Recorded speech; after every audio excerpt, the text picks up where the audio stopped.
So now with part 2, I wanted to go into more specificity. So I understand with you guys sharing your joys, it's very interesting that you're now tapping into all of the different ideas, and some may be working, some may be, and some you just ignored because it's like, why did I even think about that? That is a part of the process, you guys. So everything is totally normal. So now what we're about to do is we're about to give you artistic templates, hypotheticals that you can lean into when your brain is doing absolutely too much. Okay. So, what I'm going to do is I based it off of concepts because this is the easiest thing. So if you want to talk about love, if you want to talk about war, not war necessarily like historical peace, no, like a battle, if it's a family battle, if it's something that's like a push and pull that's very aggressive in your particular piece. If you want to talk about overt, straight in front of your face trauma, we're giving every space, because remember, we're still talking about everything speaks. It doesn't have to still be placed on your human vessel. Everything speaks. So I'm going to start off with costume design this time, because Ray is going to do more one-on-one, and then Steph, she's going to have more time with this particular session to give you like a good lighting template for these concepts. Put 2 thumbs in your videos to show me that everyone is going along with me. Everyone knows that the costume tells the story. The costume is the character. Like, someone can show up on the stage without doing anything, without saying anything, and based upon the clothing that is on his or her body, the audience is already making certain assumptions. That's how weighty costume design is. Okay. So I really want you to really think about that for 10 seconds without doing anything. Even if your character is preset and the lighting goes up and it reveals this character, whatever they are wearing, the narrative is set. Okay. So there is never something too small when you're talking about costume designing. Costume designing also incorporates hair, makeup. All of those things goes into the makeup of the character. So when you're thinking about all of these ideas, if you're thinking about an idea that is vast, but you're going to centralize it, or how can I say, personify it, put it on a person, you have to think about where the costume changes. Are they going out into the wings, showing back up in a different type of way? Or is it a banana peel off where they're wearing all of these different things, and through different scenes, they are taking off to reveal another color pattern, another da-da-da. All of that goes into your thoughts of costume, and is super, super, super, super important. Okay. So this is very important. There are no accidents. Costumers have to be careful about every choice they make.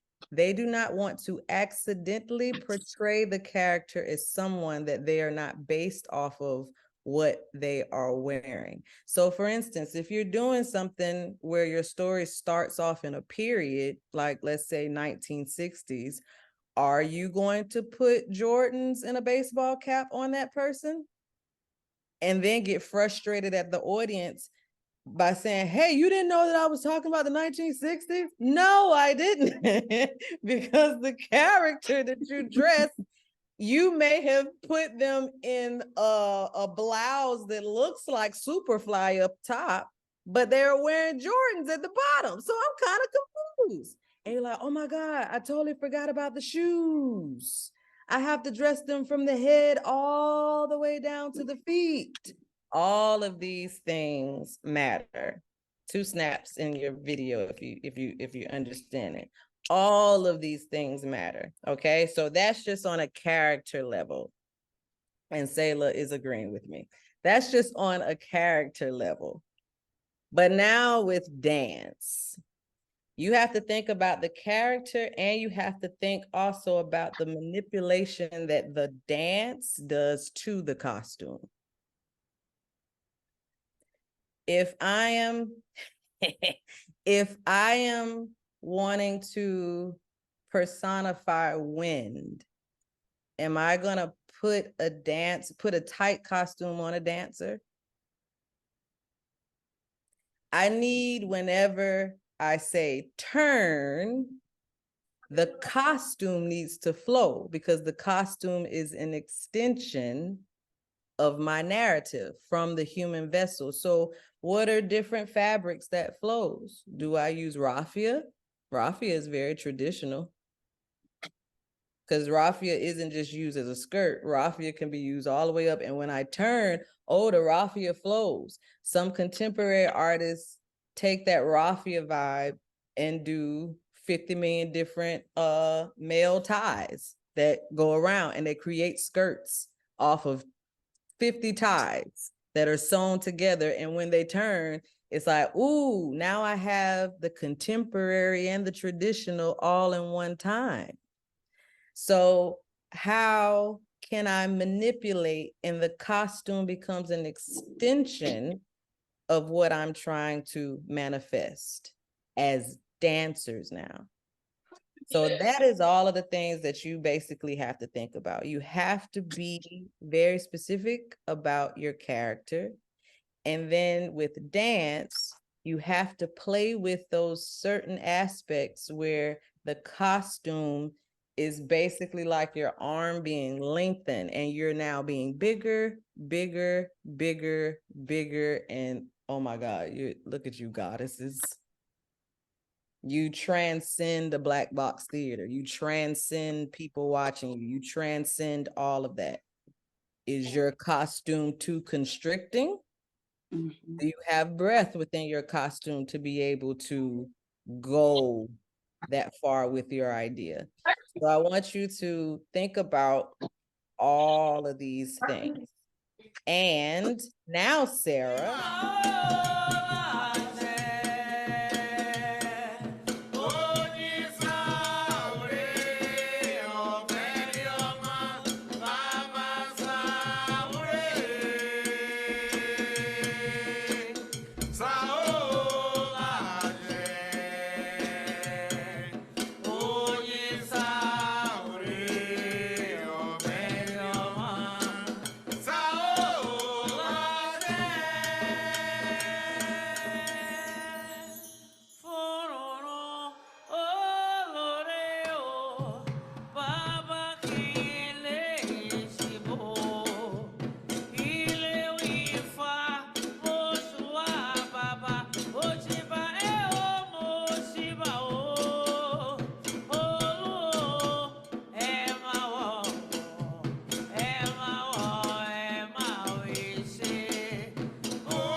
Even if you have no idea as to what you just saw,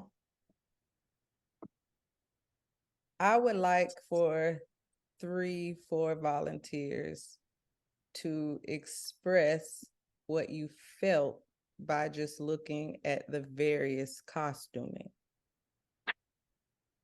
Any volunteers? Even if you zeroed in on one particular character that stuck out, you didn't have to necessarily do an overview over everything, but just volunteers. Yes, Antoinette. So what I saw a lot of things with the costumes. It looked like the colors that stuck out. They looked like they was representing the different orishas, deities. The yellow looked like Oshun. She had on the mask, and then the green, I don't know, Ugu maybe. Ocho. Um, oh, Ochosi. Okay, I was like, who's green? That makes sense because you're in the forest. Duh. And then the white, I feel like that's just very spiritual and a lot of Afro-Diaspora spiritual places and in the world, and that's I don't know, well, white, but also how they were standing. It reminded the umbrella. It reminded me of Elvin Ailey, Revelations piece, like the whole positioning. So I felt like it was a mixture, like a lot of spiritual stuff, religious, and just I don't know, yeah, all that.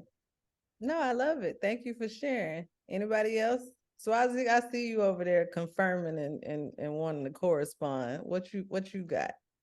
Yeah, I think the first thing that really was obvious to me was like the idea of celebration. I didn't know what was the context, but yes, I like Antoinette your reference to Alvin Ailey Revelation, or even not this necessarily Revelation, but yeah, actually Revelation piece when they have. I don't know if it's Revelation piece or another one when they have also umbrellas and a whole piece around water as well. So that reminded me a little bit of that too. And obviously the music and the percussions felt like it was potentially more of a ritual, but still in the celebration space. That's what I got from the space. And then when I talked to costumes, I noticed that there were groups of people with the same costumes, and every time that I see people belonging to a group sharing the same costume, I would make the assumption that they might play a specific role based on their costume. I don't have much context in terms of colors that Antoinette mentioned earlier, but that's kind of the relationship that I'm making. Maybe there is one person in the middle that might have a unique costume. Maybe they had a specific role in the scene. So yeah, this is where my mind went. Oh, I love. Thank you, Antoinette and Swazi. That's basically like how you should make the audience feel automatically. Because number one, no, you don't have a program where you're given a paragraph of information based off of what you just witnessed. I want everyone to go off of, if not one single person at Dance Mission had a program to get a description of what your piece is, they are still affected, inspired, and transformed by the feeling that they received from every area. Okay, so Swazi, you're correct. Antoinette, you're correct. You're dealing with number one, ooh, group of people, same costume. Bam, that's automatic. Like it's a group, but it's like they're moving as one. So whatever I'm doing where I'm choosing 3 people and they have the exact same thing, it's a certain uniformity there. It's a certain point that I'm trying to make, even if they're doing a 2-step for the whole 10 minutes of my piece. That is a point that I'm making through costuming. And then with the colors, Antoinette, you have certain context based off of your personal research, but with the different colors that popped out to you. For people who don't have any, the colors popped out to you. So you were seeing the specificity in every different main character having a different color that wasn't like, is it really yellow? No, it was like, that's yellow. That is green. That is white. You can't get no whiter than that. That is certain things that should be, if you choose for certain characters to carry your piece, then they need to, costume wise, carry your piece. It shouldn't be a gray area. It shouldn't be like, yeah, it's yellow, but let's dice it up with a couple of different things, when in your heart you really wanted it to simply be yellow. So stick with what you want in your heart and make it, bam, go off of feeling. Don't ever lean into, yeah, they have my paragraph of the description, so they'll be able to understand it after reading it. No, act like none of that is going to be given. So costume wise, that is the Ballet Folklorico da Bahia. So yes, Antoinette, you're talking about the Orishas, and they are representing when angelic beings that are all unique and different come together as one. So notice that costume wise, you can tell that each character is different, but the way that it is in Pan-Africanism, they're all doing the same step because that's the spirit of it. Totally different characters, totally different spirits being shown only through what? The costuming. Only through the costume, because they're all doing the same steps the whole entire time. So that's the unity of it. So with costuming, allowing it to speak, you don't have to do a speech about how each Orisha is different. You can just say that speech through the clothing that you place on the bodies. Got it? So that's, I really want y'all to have fun. Have fun with the characters, have fun with the costumings. And that's all that I have to say, because I want to give it over to Miss Stephanie so she could do her thing. But does anyone have any questions? Because I definitely am not a professional costume designer. I'm just coming from a producer background and being around queens like Ruth Carter and yeah, for Coming to America 2 and for Black Panther, Wakanda Forever.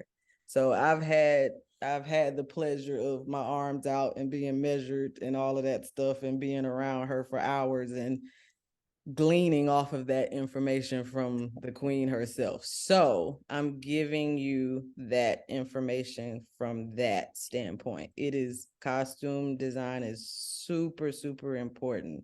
Like, don't belittle it. Don't say, oh, I can throw a t-shirt on this and then, yeah, it'll be sandals when it really should have been barefoot.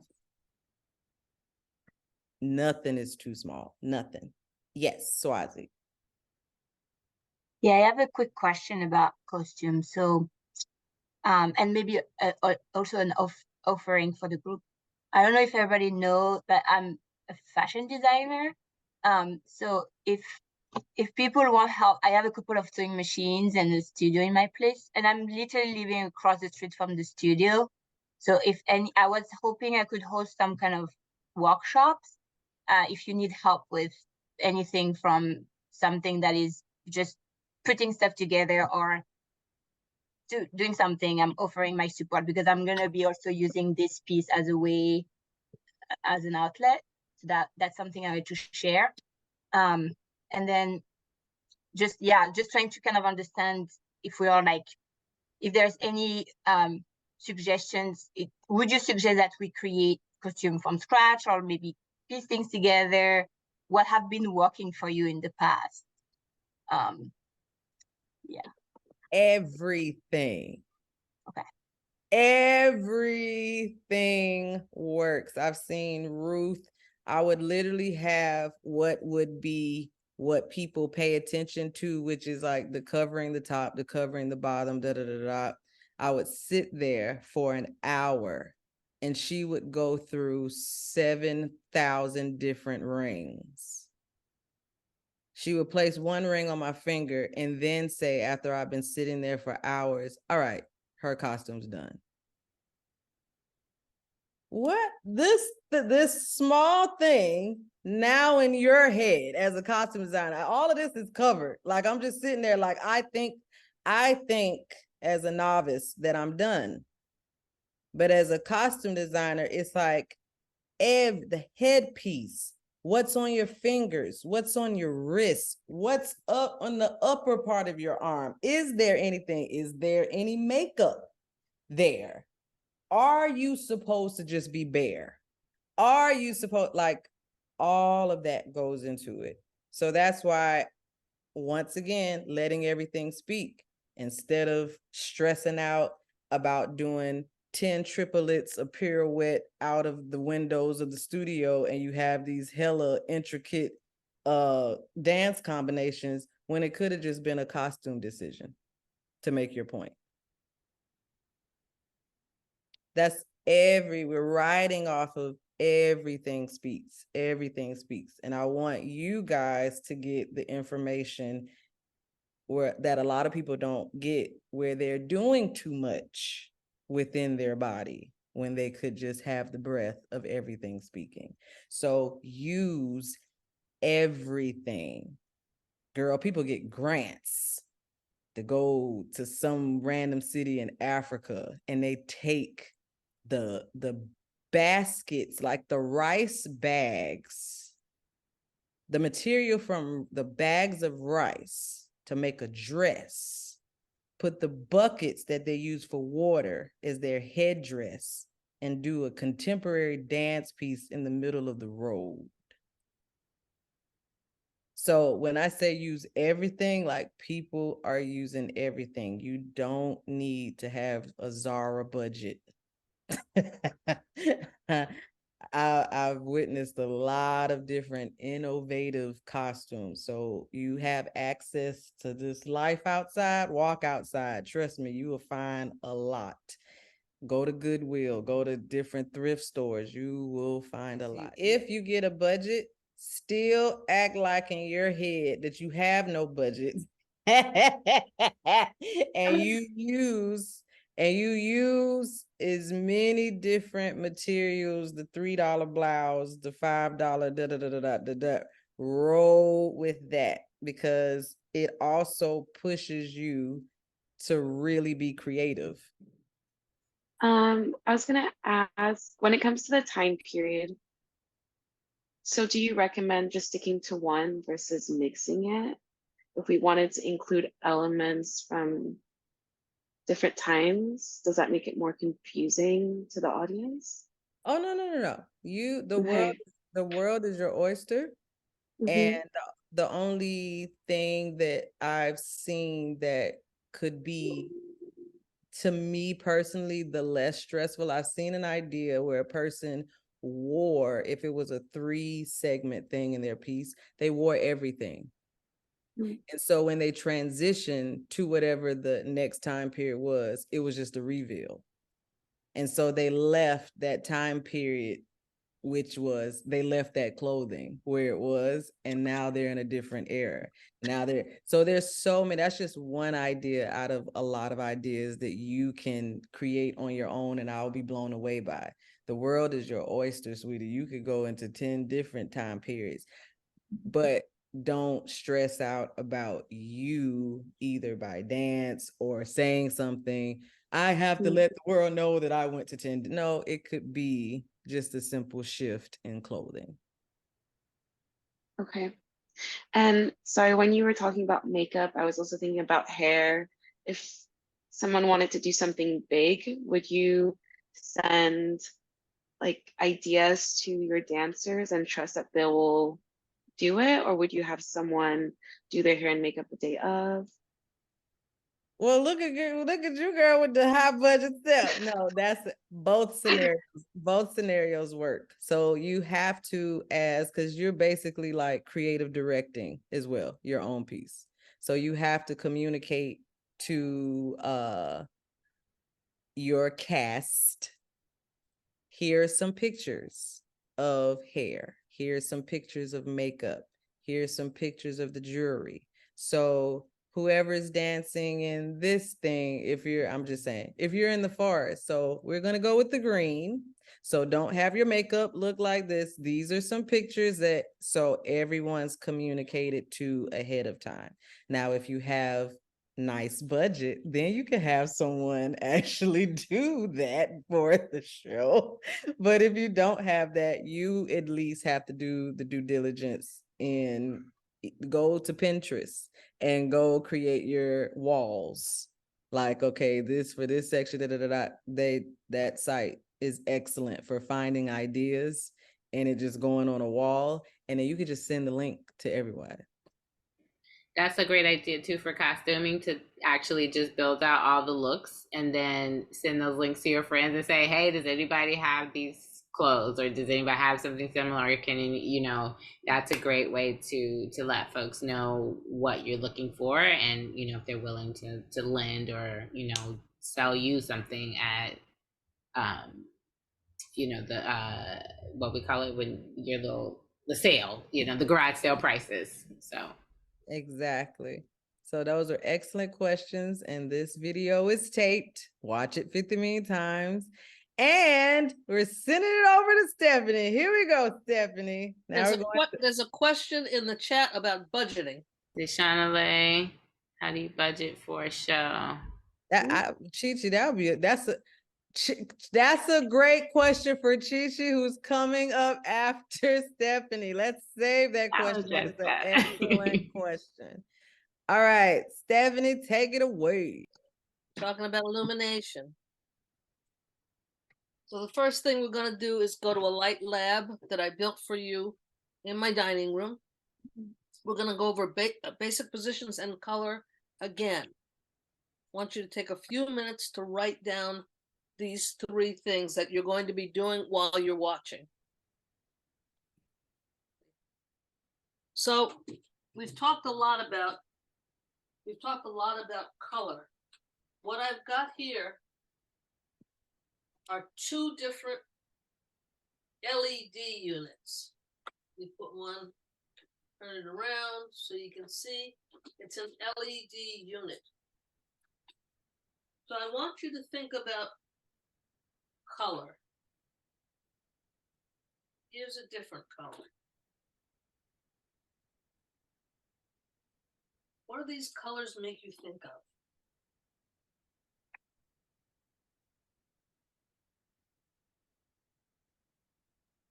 Do we shout it out, or?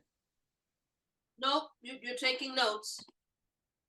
You're taking notes, thinking of those 3 things that I prompted you with.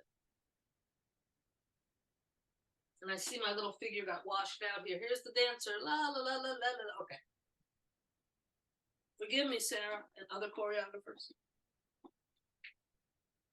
This is a greenish color, and I know it doesn't render exactly correctly.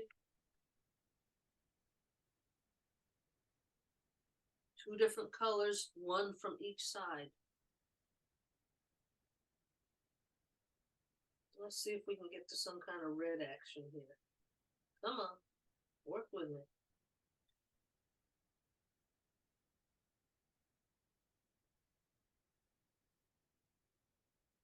We'll do it manually.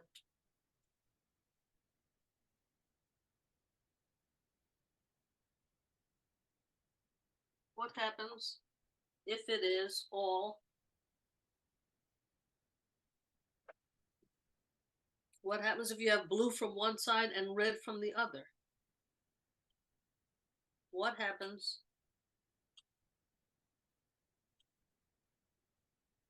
and here's blue on one side, red on the other?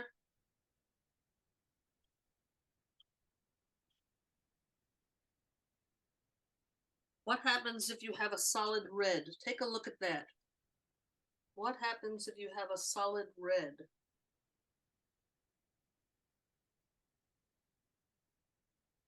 What does that look like? And keeping in mind that both of these units are from the front. I'm going to move them around in a minute, and we'll look at a side profile.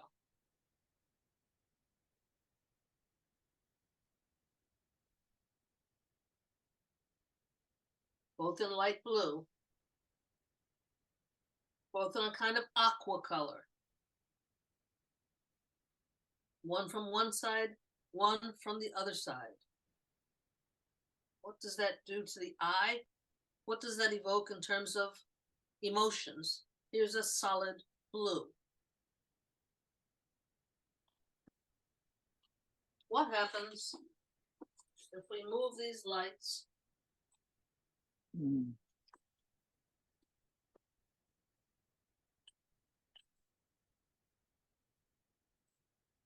side instead? What's the effect? What's the effect of just having them from the side? And focus them a little bit better so you can see.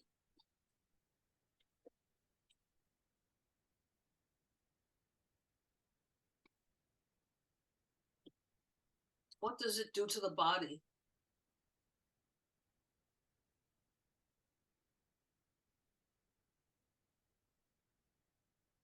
And this is a very primitive camera, so you're not getting the kind of subtleties that I'm seeing here.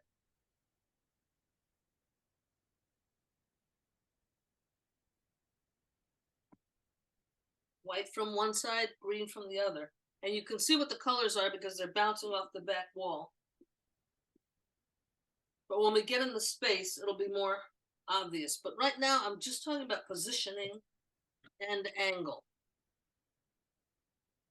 Hold on, let me turn off the overhead light, see if it helps. 1 second. Is that helping? Getting better color? Not really, huh? A little bit, yeah. Okay.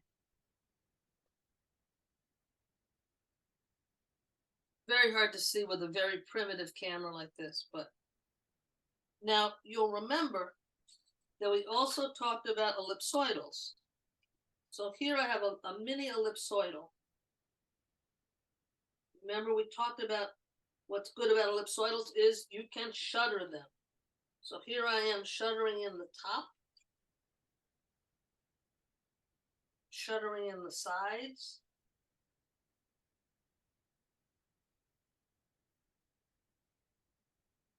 shuttering in the bottom. So this is what's known as a special. A special only has one function. This is a special from the front. Let me see if this can work out. Let me see. What if you have it coming from the top?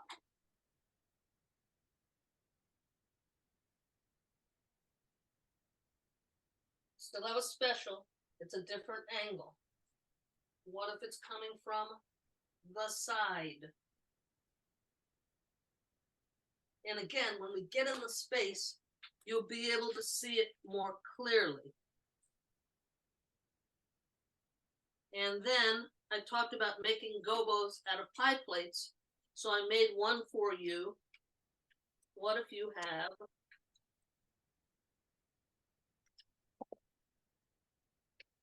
stars? What if you have stars? Let's see if we can get to a blue sky. That's red. Let's see if we can get to blue here. Come on, blue.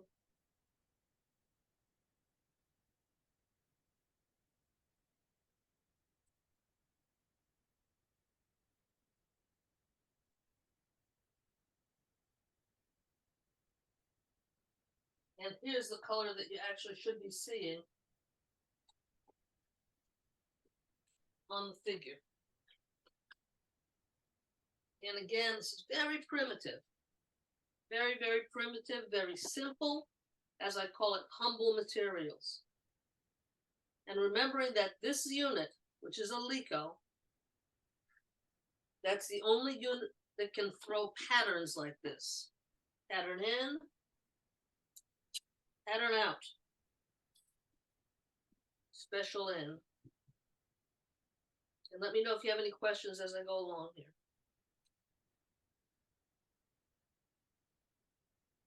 And then, if it's all the way open.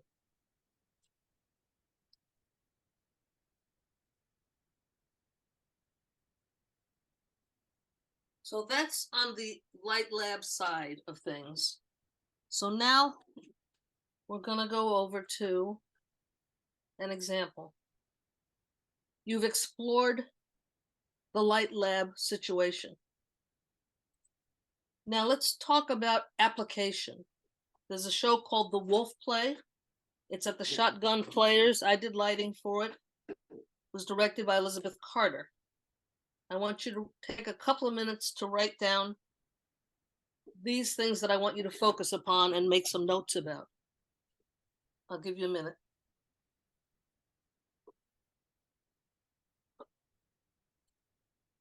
And this is the first time I've ever created a light lab in my dining room.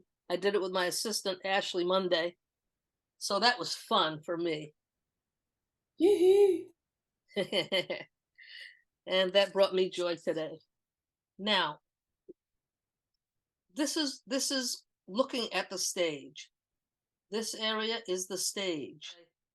So these are the front lights. And you will have this similar situation at Dance Mission. Front, side, those pointing onto the stage, sides, back lights, and this is an array of top lights. They point straight down.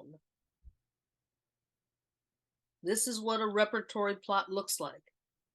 I had the advantage of knowing the rep plot for the theater itself.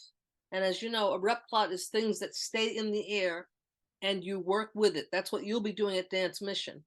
You'll be creating specials based on the rep plot that stays constant in the space. I had the advantage because I designed both the rep plot and this particular show. So I knew what could work and what could not work because I had already created a rep plot for other people. Any questions while we're looking at this?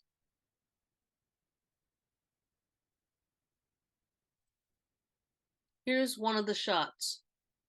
What are you seeing? I'd like a couple of responses, please. What do you see? I see the shadow on the back wall And how do you think that happened? with a light coming from the front.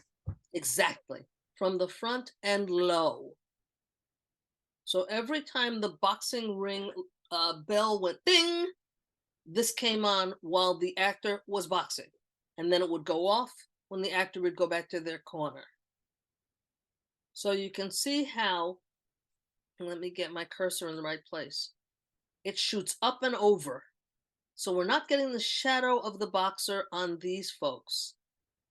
We're getting the shadow on the back wall, which is made of opaque kind of plastic plates, imitating windows.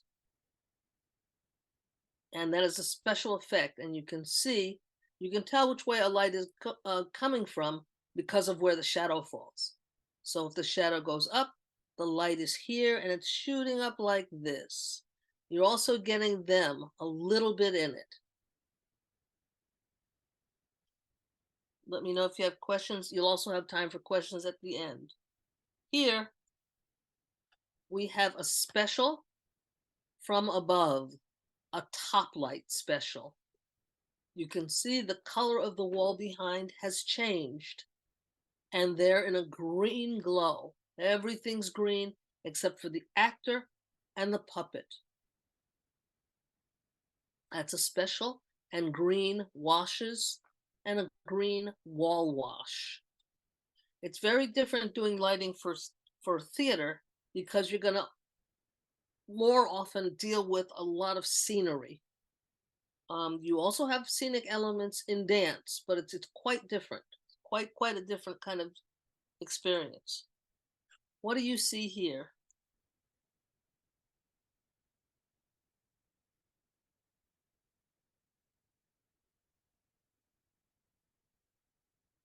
Silhouette.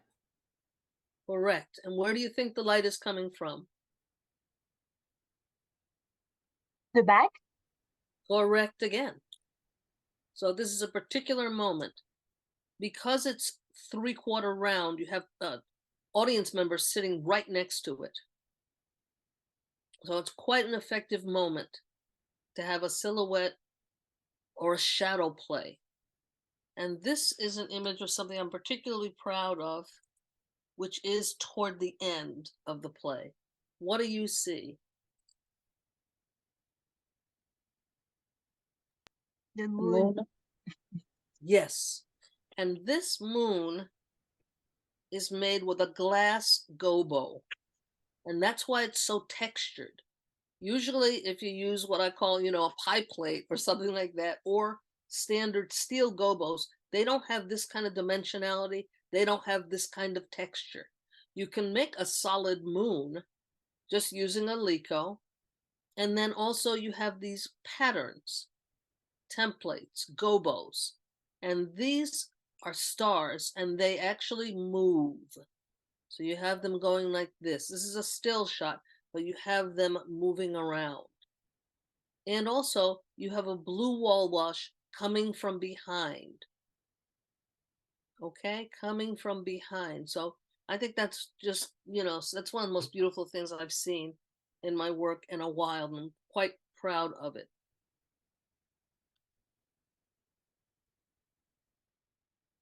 Questions? Questions. You are amazing. Thank you so much. Thank Yeah, you. this is really helpful and also, yeah, give me so much ideas to different ways to use the lights. And yeah, for now I don't have questions, but I just want to say thank you so much. Really wonderful, this presentation today.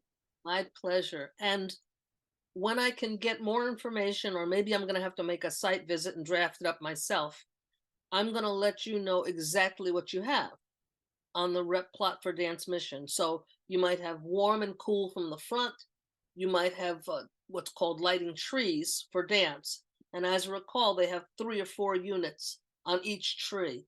So I think before the next time we meet, I'm going to be able to tell you what you've got to work with. I'll make it a point to do that. And I have a light here on myself because it's getting darker outside, and I turned off my room light. Other questions? Other questions?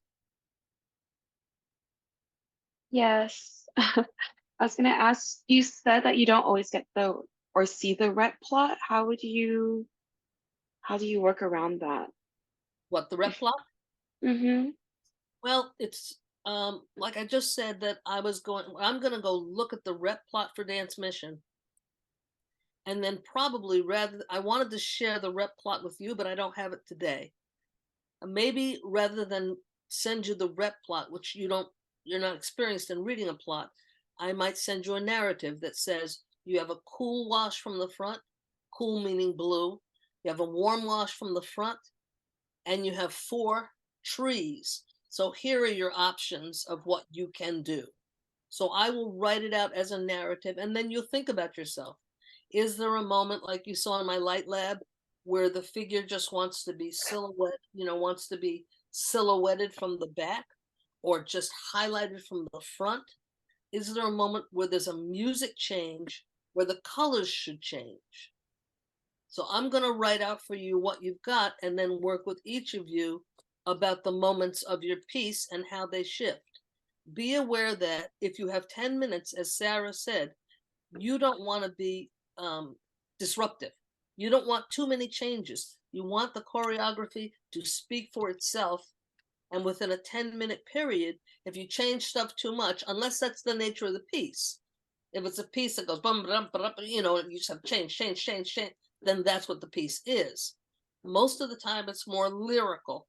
It goes with the music or the spoken word, and you don't have a lot of changes because then you're distracted, which is which is one of the worst things that you can do as lighting designers, to be distracting. Our job is to follow the play, follow the music, follow the director and choreographer's ideas, not to create our own world. That's visual art. That's a different deal. This is collaborative. Okay. Do we have time to go over some of the reactions with the different colors? Like what the effects are if we combine I'm gonna green? turn that question back on you. How did you feel when you saw just solid red? And mind you, there's a little white in the middle because the camera is very not light sensitive. What did you feel when you saw red? For me, that was more of like a danger, maybe a very critical moment in the piece. Exactly. But I wasn't sure with the pink and the greens. I don't know if anyone maybe had some thoughts around those colors. And if you don't have a reaction to it and it doesn't fit into your narrative, you don't have to ever use green. Now, I will say that, and I've learned this many, many years ago, if you have Black or dark-skinned performers, you only want to use green selectively because it will make a muddled color. Green on brown, it goes gray. It goes dark gray.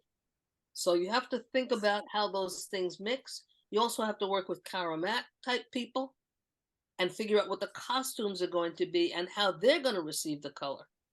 You don't want to muddy the costumes that somebody has spent so much time building and creating. You don't want to make them look terrible because the lighting is not, the color is off. Thank you so much. Other So I questions? think I have a quick question. I saw Swazi and Erica's hands have been up. So Swazi and Erica. Thank you. So I had a quick question, and I think that, we talked about yesterday in terms of when in the process does the lining comes. And I know we discussed with in the last session, but I wasn't sure like when does the lighting come? Is it coming maybe a couple of rehearsals before the tech rehearsal? Is it at the tech, from the tech rehearsal and on? Like how does this timeline work? This is how it goes for dance. Theater's a little different. How it goes for dance is the music is first. Once you've got the music and the basic choreography, then I come in. And it works a little differently in theater because you're operating off a script. So this changes here, here, here, here. This is all visual. When the body moves this way or the music gets to the climax, whatever it is, you're following the body, you're following the music, you're following what the choreographer wants. So the lighting comes in later. And it probably comes in at the same time as or after projections. Okay. Hi. Okay. So Stephanie, I really want to say thank you so much for setting up the lights in your living room. Like, I know that takes a lot, and I really did appreciate seeing the lights change from the front to the side, and like you could see the changes in real time. So I really, really appreciate that. And then my question is kind of expanding on when you said that green light kind of interacts badly with brown skin. Are there any other interactions like you would stay away from? Like if you're wearing all white, do things bounce off? Or if you're wearing all black, like yeah. If you're a solo performer in white, white reflects and darker colors absorbs. You have to be aware of that. If you're a solo performer wearing white, it's not hard on the lighting designer. If you have one person in a whole ensemble wearing white, they're gonna, no matter where they are on the stage, they're gonna pick up all the light and they're gonna be glowing all over the stage. So if you have an ensemble piece, but one person wearing white, it's not as hard.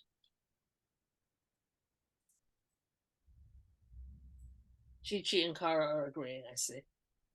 No, that's why if you see any or whoever would like to go into professional TV and film rehearsals and techs, all black for dancers, all black. Don't you come in with no color, because from a visionary standpoint, y'all are, just dancing, but we have to see everything. So with black, I never knew, Stephanie, honestly, the reason. I just knew that in the bigger picture, I'm like, okay, yeah, black would work because then you're able to see everything. But now you have specificity, black absorb. So basically, you're able to, as a visionary, see the whole entire picture. Oh yeah, it is like you will get fired from a job if you come with any speck of color on a tech rehearsal with. So thank you, Stephanie. I'm over here learning stuff. If I'm nodding because I was learning. I didn't know that. I was like, no, that's what I'm wait, white. well, Chi-Chi, you and me, I mean, we've worked together. How come I didn't tell you that before? Oh, I know, but I was like, but I was clear. I know y'all always win. Like, no, they're wearing all white. I just want to say one more thing, which is if you have a light costume or a light-skinned person and a dark-skinned person, you have to be very, very careful because the one absorbs, the other reflects, and that creates a visual hierarchy or visual dominance. The audience eye goes to the one that's the brightest. So you have to be really careful with that. And with dance, because it's about sculpting the body, you can do that from the side and from the back and not mess anybody up because it's equivalent. When you're coming from the front, you got that bounce. When you're coming from the side, it doesn't read the same. Side or back, it does not read the same. So dance has that advantage. I love this, you guys. Y'all need to go out in your breakout groups right now and just share amongst each other all of this information that y'all have received. I want y'all to flesh out, just your feelings and how you feel about receiving all of this greatness. You guys, I work my butt off and I'm still over here like, PhD, y'all. because no one gives you this time to figure this out. No one. You are literally thrown into the fire. So the fact that you guys are not thrown into the fire and people in this particular situation don't have the luxury of gaslighting you, making you feel little, making you feel like you lack amount of knowledge. You guys go out and break out rooms because I'll go out into a whole speech right now. Just break out. Sarah, facilitate the breakout. Vent out amongst each other, fellowship. Yes, Sarah. Show. All right, Chi-Chi, give us some knowledge. Before we get the knowledge dropped, there's a announcement that Stephanie made. If you want to get more of her time, she's teaching a class at Oakland Theater Project. Here's a link to information about it. It's on Monday nights, 6 to 8 from October 16th and November 6th. For the full course is $95. You can't beat that. Want to kick with Stephanie some more and learn some more stuff? Bam. And I think they also have some scholarships or some reduced rates. So don't be turned off by the price. That's awesome. Okay, thank you. Amazing. Thank you. All right. Y'all ready to jump in? We're only about 5 minutes behind. All right. So stage manager part 2 is focusing on the stage manager. I'm going to spend the first 2 parts really just talking to you about thinking about a stage manager, who that should be, what are the qualities, what are the responsibilities, and then we're going to do a little bit of hands-on planning a scene so you can really start to think about those cues that you'll be creating for your designers. So let's jump in. Part 1, choosing a stage manager. These are my tips a stage manager should be. So this is for you as you're thinking about who you're bringing on to support you. They should be contracted at the same time as the rest of your production design crew. So when you think about your lighting designer, your audio, your sound engineer, video, right? Also be bringing on your stage manager at the same time. They should be included in your first all designers production meeting and invited to subsequent production meetings, right? If you're having a stage manager that's calling cues, you want them involved from beginning to end, because they should be thinking, they're constantly thinking about how do I keep all of these moving pieces moving efficiently. So you want to make sure they're always aware of the pieces that are moving and if they're changing. Your stage manager should be given 1 or more opportunities to preview your work in its most complete form ahead of time, if it's possible, right? If you have video, if they can come to rehearsals. Typically, especially in dance, you're in tech for a week. The stage manager has a few days to see everything. So it helps if they have a chance to really understand the piece ahead of time. They should be given a full rehearsal, tech, and performance schedule, as well as a contact list of all of your production members, pretty much a given. They should be in attendance at all of your designer techs during tech week. So someone asked about budget, right? you got to pay for these hours. So know that your stage manager needs to be a part of that tech week.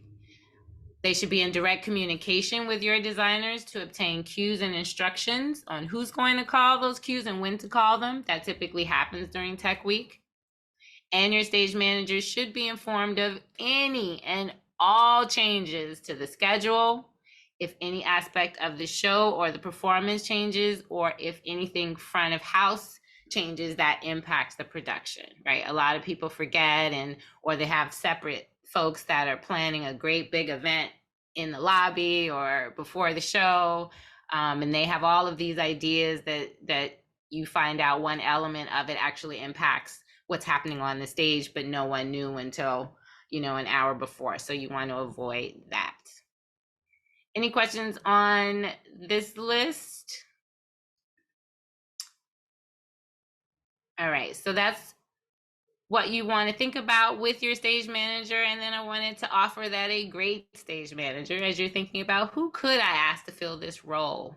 Who is someone who will understand and advocate for your vision, keep you realistic about what is and is not feasible, who will help you manage your time and resources efficiently, keep you on schedule, remain flexible throughout the process, and cultivate a harmonious production environment for onstage, backstage, and amongst your production and tech and designers. So as you're thinking about who you want to support you in this role, think about whether or not they can bring those qualities to the table. Questions? Yes. Yes. I have a quick question. So I understand that we have like let's say I want to create a piece and I have the budget. Would the stage manager, since here I'm reading that the person is keeping us realistic and especially on schedule, are they helping also with budget or no? So that's a great question. So depending on your budget, there's a stage manager. Typically there's a production manager. And that is often the first person that the choreographers or directors are working with and looking at the entire vision and thinking about the actual costs associated with that. So really, who's helping with budget, it depends on your budget, right? If you have to, one, know your budget in order to know who you're bringing on and what they're asking for. So typically for me as a stage manager in dance, I'm not involved in the budget. It's simply more of making sure that they budget for stage managers. I spend a lot of time consulting because people often forget that until the end. And then they're like, oh, just throw in a little bit. It's like, no, this person is critical. So as far as the overall budget, it's really going to be based on your vision, right? Think the venue, what are your props? So all of the elements of building this piece all have a budget connected to it. Once you are in the theater, everything's set, your stage manager is connected with budget in that if you come to them and say, I want to do this thing that I'm just now mentioning, I haven't told anybody about it until now, it came to me when we left yesterday, your stage manager might be able to say, wow, this is an amazing idea. And if you want to do that, we're going to have to add 6 more hours of time of labor because now we have to add a special light and we're going to have to do a rental of some special sound equipment, right? That's where your stage manager will begin to let you know, we can make it happen. And that's money out of your pocket if you want to do that. Does that help? Any other questions around thinking about the stage manager as the person, right? What you want, how you want to think about them in your planning, and then what you want to hopefully expect from them with the one that you select. What is the most critical thing that you want people to know about the role of a stage manager? What is most important and probably least observed? Wow, that's a great question. And I think it's about making changes. I think it is the fact that the stage manager should literally know about everything. Even if it's literally, oh, we just decided to move the flower from wing 1 to wing 2.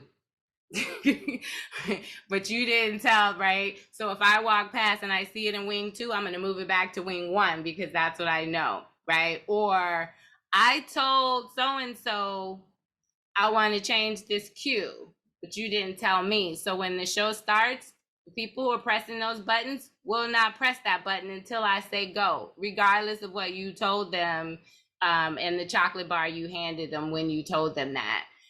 So I think understanding that you're a stage manager, once that show starts, they're running everything.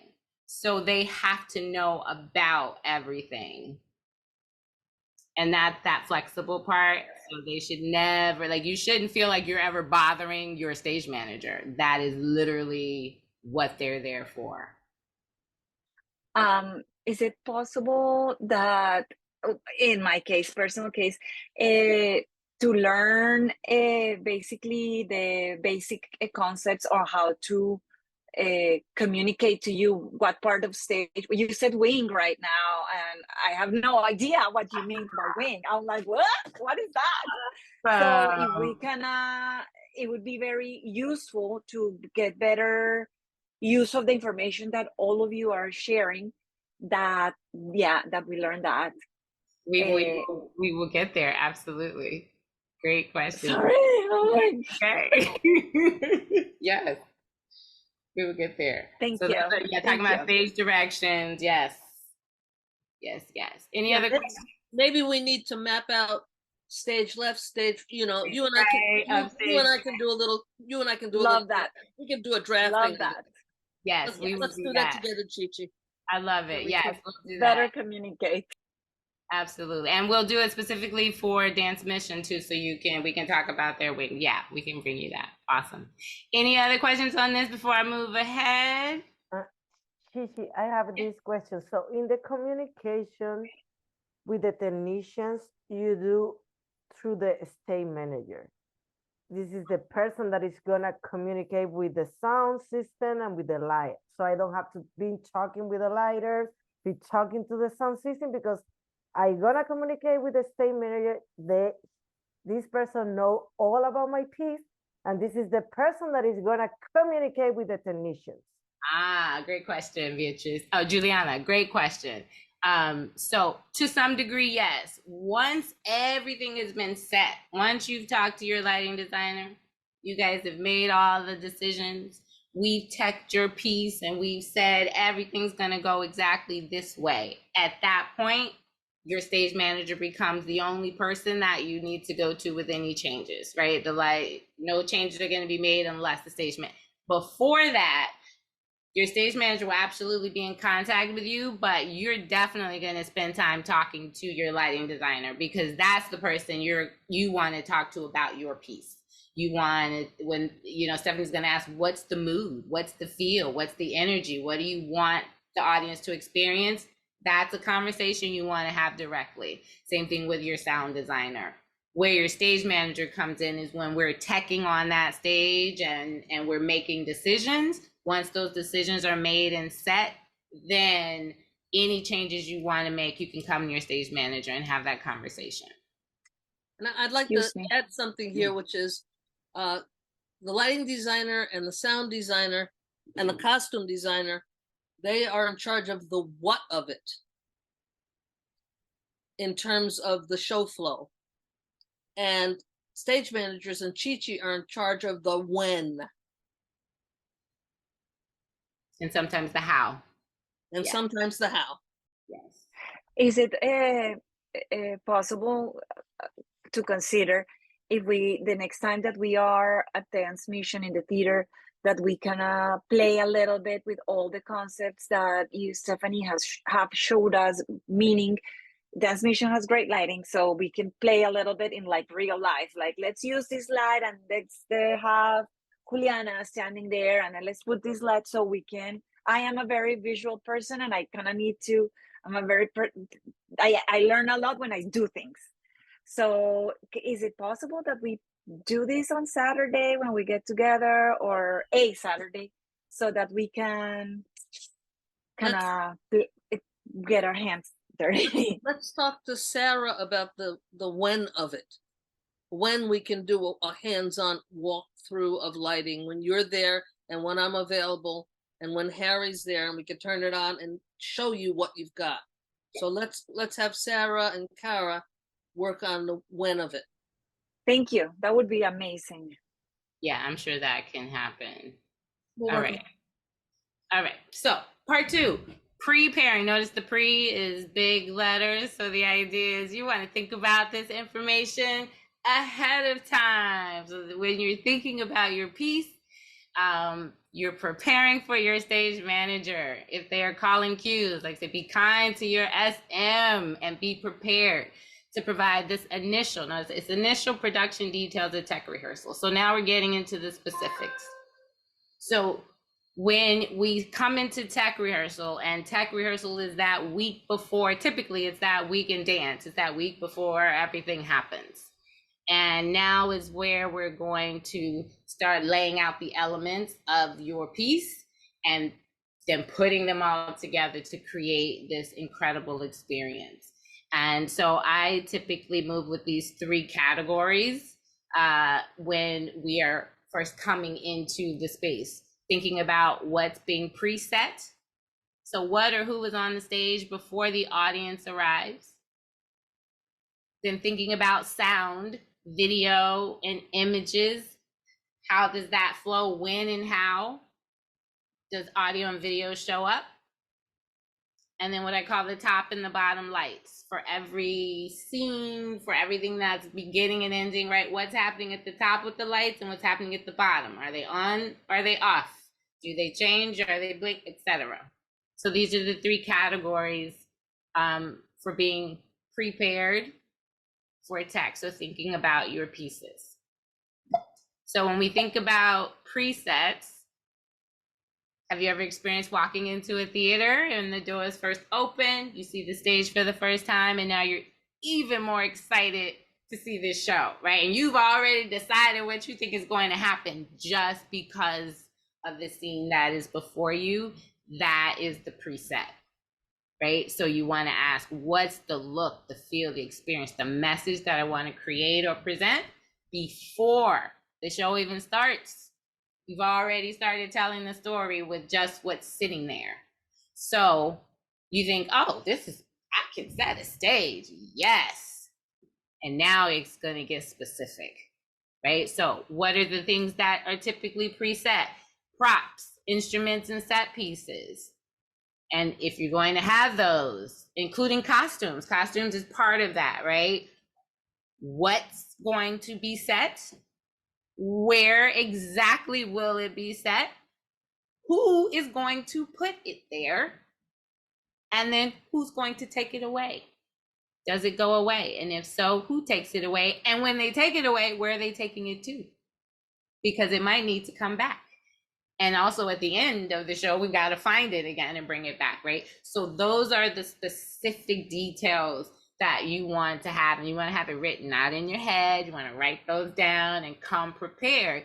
They might change. Keep that in mind. I would say, Stephanie, that's another really important thing to note. In general, the decisions that you make may change literally up until the very last minute that we can make changes, and that's okay. But come committed to what you have, and then as they change, we will move along and change them, right? Thinking about audio, video, and images that might be playing or displaying before your audience shows up. What is it specifically, right? What's the song, how long, what's the image, etc. And these would be in the form of files. So your audio, video, image, you want to have those in file format and get those to your tech folks. People, right? You could have people on stage before the show. Someone could be sitting. I've been on plays where someone's literally sitting in a chair perfectly still for the entire time the house is open, right? Amazing, right? Or people may be actually moving and things may be happening as part of the pre-show in a sense. And then of course, lights. If you have things on stage that you want people to see, I would imagine there have to be some lights on for them to see. And what is that lighting look like? Because remember now also all the lights in the theater are on as well when you first walk in. So that's and here's a place where lights come in and are important to think about. So even before your show begins, you have to think about the lights, right? Questions on presets.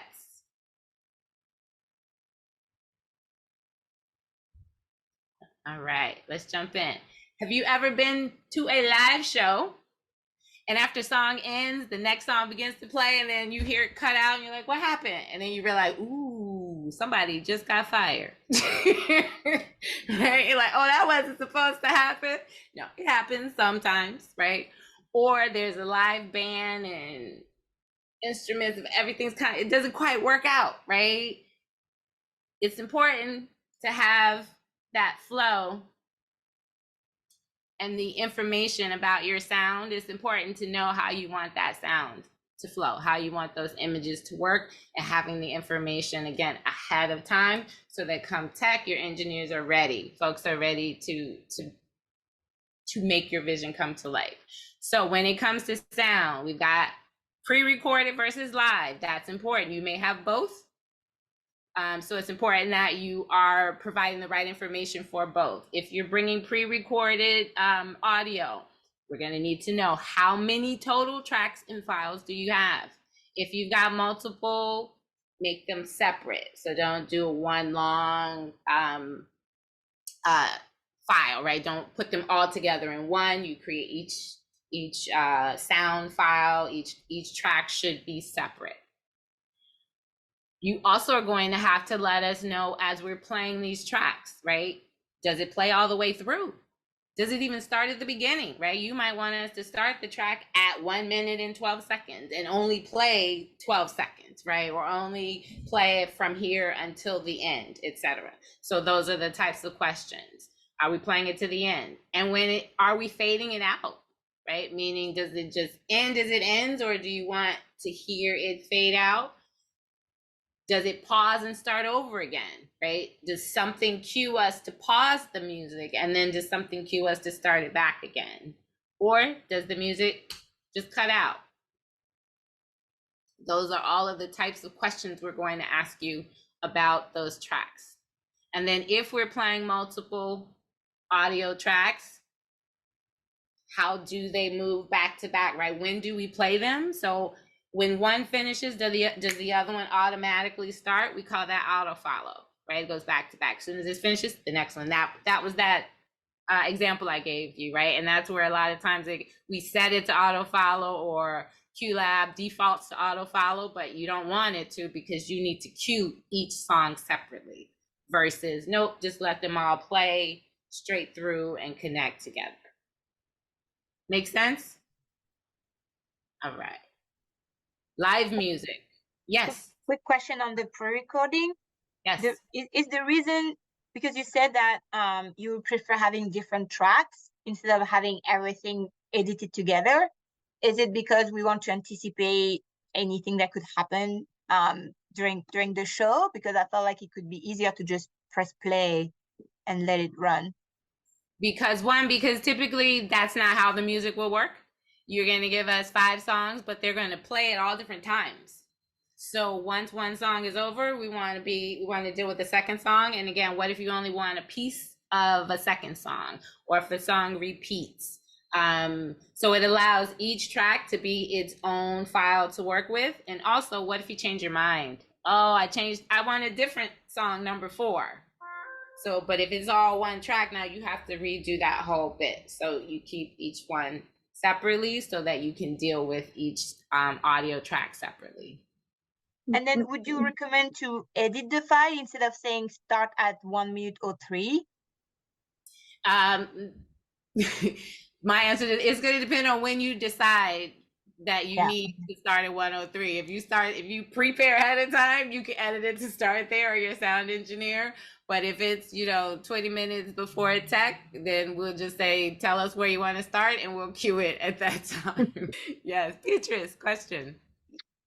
My understanding is that we would, in an ideal situation, I guess, that we give you the file, we provide you with the file in order that is already pre-recorded, basically with the sounds, for example, The first minute is like the sounds of the jungle, and then the second minute would be the song.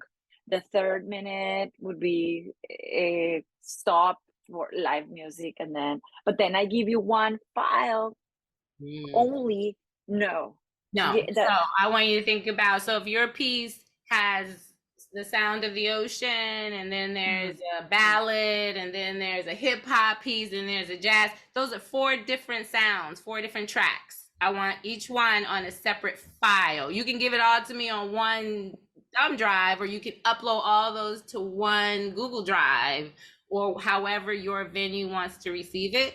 But each sound needs to be its own file so that okay, it can got it. be managed. And your sound engineer, if you have a sound engineer, they're going to be the one that can help you with that. But basically, yeah, if you've got 4 different songs, each song, just like on your CD, right? Each song is its own Okay. track. And so when you record them, you want to give it to us that way. It doesn't have to be, we'll put them in the order because you might change the order. That's not a problem. But each audio track needs to be its own separate file. Erica. Yeah, I had a question. Are you able to play like 2 tracks at once? Like say there's a song you want, but then there's like a sound on top of it, or like a sound effect on top of it. That's definitely doable. Absolutely. Cool. Yes. Yeah, that's doable in QLab. Like they can literally layer sound in QLab, or again, you could reach out to Ray and he could actually build that into its own track. But yeah, there are options for that for sure. Dana. Just a follow-up question to what you were talking about with Beatriz. How would we label, what's the ideal way of labeling the music if we have different tracks? Yeah. The name of the song, the name of whatever we're going to call it. If you call it Ocean every time, then you name it Ocean. So that way everybody calls it Ocean, right? Same way you name your files when you're saving a file in any, right? And then the songs, you keep them the names of the songs. That's usually easiest. Okay. Should we name them and number them so that it's easier to order, or when we share the? You can, we'll do that. Because it might change. You never know. You might change the order, so you don't have to worry about giving. We just have to know the names of the files. But in the platform that is going to be used to play it, it will be in the order based on what the final decision is. Yes. All right. Live music. You need to let your sound folks know how many instruments, specifically what they are, particularly if they're not your traditional American instruments, and then which ones, if any, will use a microphone, right? Every time you add a microphone, you are 1, increasing your budget, and 2, also adding more complexities, because now all of these amplification frequencies have to work together. So it matters. If you have African drums, typically we don't mic them, but then the venue matters. So there are a lot of moving pieces around that. So if you are going to have live music, make sure you are really working with your sound person to ensure that you have it. And then vocalists, totally different from musicians with instruments, right? They use different types of mics, the number of mics, the lead vocalist versus the ensemble. So again, and once you get into all of these microphones, right, it gets complex. It can be done, but it adds layers. And so that requires a lot of preparation. So one thing you can't do is decide, on Tuesday of Tech that you want to now bring in a 5-piece band that no one's talked about. Not going to happen unless, you got some that I don't know about. Images. So literally, if you want pictures to be displayed, right, behind is something's happening or something to splash on the screen, depending on what your venue offers. Same general information. How many? When does it appear? And also with images, is it happening at the same time with another cue, right? Is it lights and this picture comes up at the same time, or the sound and the image comes up at the same time? And then when does the image go away, right? A lot of people think about what to bring out, but they don't often think about when it goes away, right? I see that a lot, particularly with props. Yes, we're going to bring out 65 cups and 19 forks, then we're going to create this whole scene. And then right after that, there's going to be this really sweet and, person. And I'm like, so where did all the cups go? And who took them off? Oh, right. So you have to really think about everything you are trying to do and how all of those pieces work.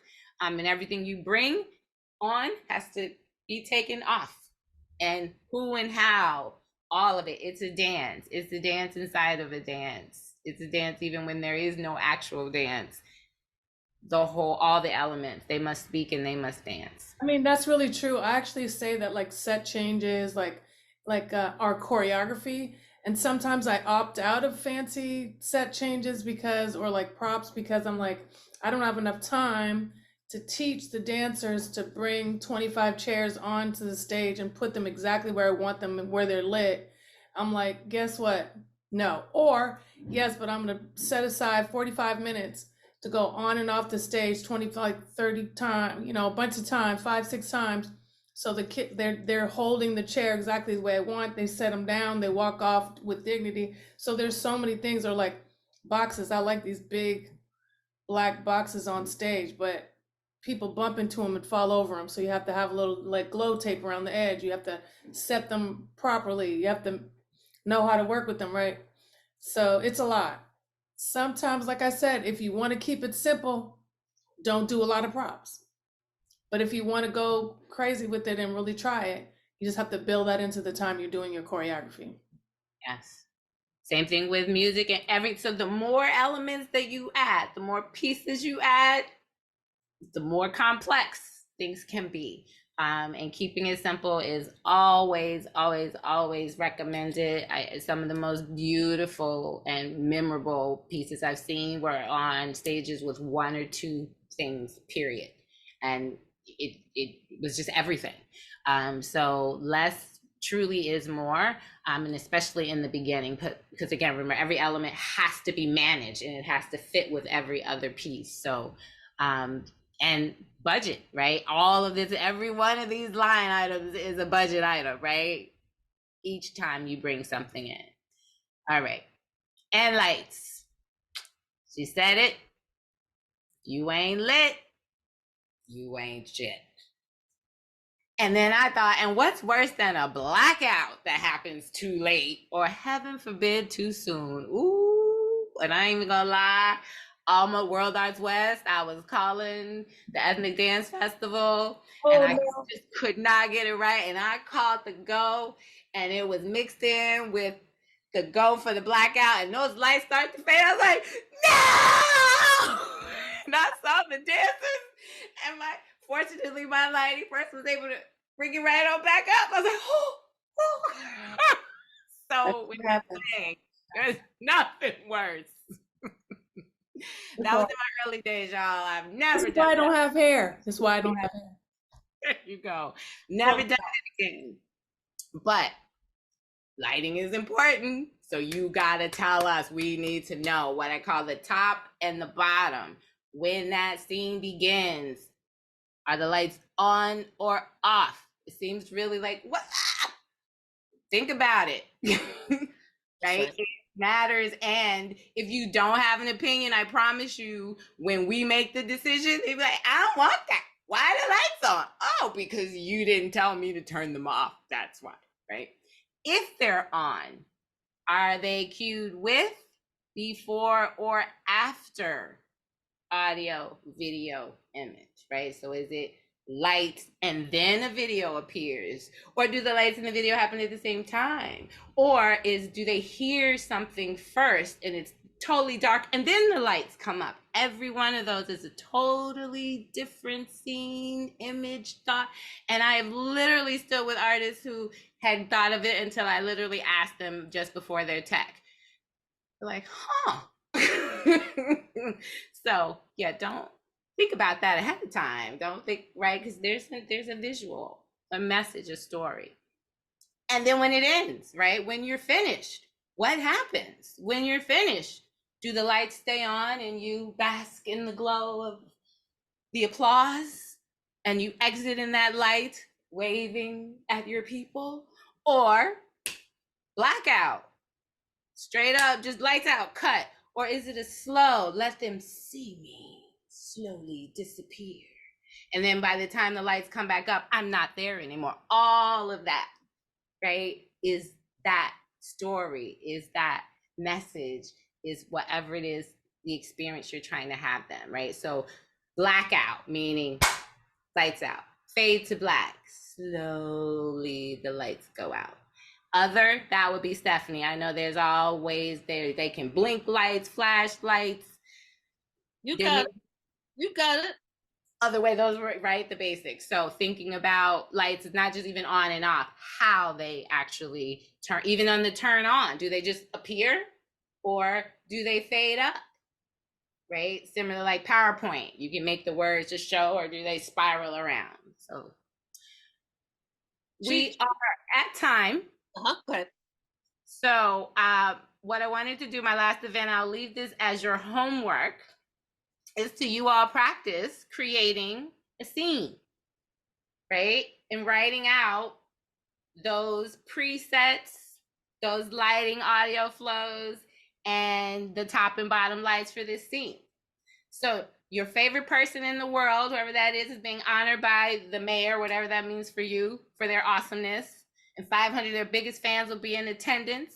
And you get to choreograph this 5-minute extraordinary experience where the mayor introduces them, they come out, they accept something, they say, and then they go away, whatever that is.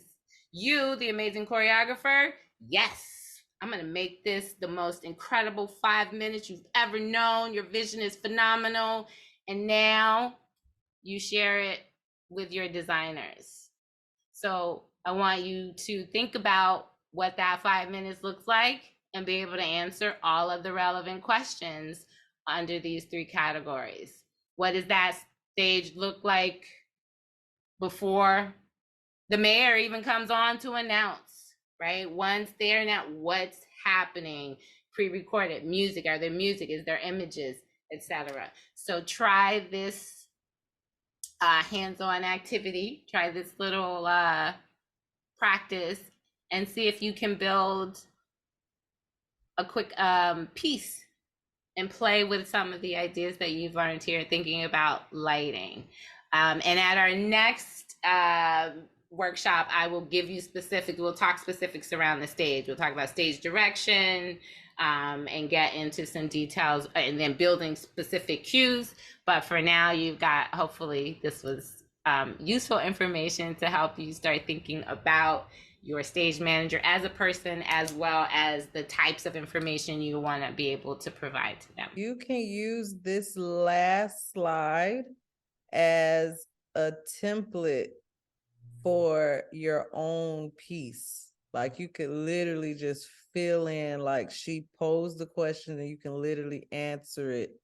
Right. That is, thank you so much, Chi-Chi. That's literally like the template that you all needed. Wasn't this amazing, you guys? Hey, Clara? Yes. As a final collaborative act, Chi-Chi, let's show them what we discovered at the top of the session. Remember the lighting? Yes. Yeah. Oh, the sun has moved. We want to just show you something. The sun has moved, so. The sun has moved, but let's see what happens. It's a real-time thing. So the sun has shifted, so I'm not sure if you'll see a difference. Actually, yeah, no, because the sun is gone. Get right in front of the window. Move to your right. There you go. And move back, move back, move back. Now you see the difference between when she was there a minute ago and you see how she's in silhouette. So when you're on a call or whatever you're on, you should not have your back to the brightest light source. You should have your face to it. Otherwise, you're going to be silhouetted, and if you ain't lit, you know about it. I love it. I love it. And then I've got top light. Look at this spinning fan. The ceiling fan gives me that top light. How am I looking? How am I lit? Straight up halo. You an angel, girl. You an angel. You're a little bit dark. You need some front light, but